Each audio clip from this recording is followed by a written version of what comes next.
నిర్మాణ సామాగ్రిని ఎత్తికెళ్లిన వాళ్ల నుంచి ఈ ప్రాంతంలో రౌడీయిజం చేస్తున్న వాళ్ల వరకు ఎవరిని వదిలిపెట్టేది లేదు అని సీఎం చంద్రబాబు నాయుడు హెచ్చరించారు. అవసరమైతే నిర్మోహమాటంగా అణిచివేస్తాం అన్నారు. అన్ని విషయాలు ఏమాత్రం అరమరకలు లేవు, మొత్తం మేము ముందర పెడతాం. మేము చేసే ప్రతి ఒక్క పని మీ యొక్క భవిష్యత్తు కోసం చేసే పని కాబట్టి మిమ్మల్ని అందరినీ భాగస్వాములు చేయడం మా ప్రధానమైన కర్తవ్యం. ప్రజాస్వామ్యంలో ఇది చేస్తూనే ఎప్పటికప్పుడు నిర్ణయాలు కూడా తీసుకుంటాం.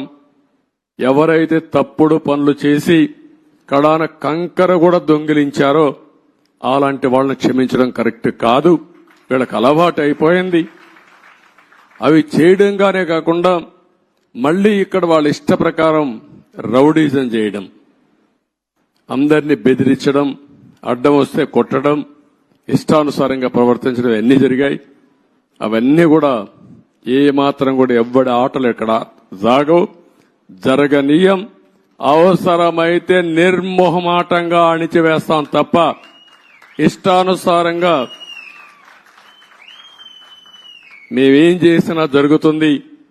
రౌడీజం చేస్తాం, రాజకీయాన్ని అడ్డం పెట్టుకుంటామంటే మాత్రం అది జరగనీయకుండా చేస్తారని చెప్పి కూడా మీ అందరికీ హామీ ఇస్తూ మరొక్కసారి అందరికి కూడా ఇక్కడుండే రైతాంగానికి మనస్ఫూర్తిగా నమస్కారాలు.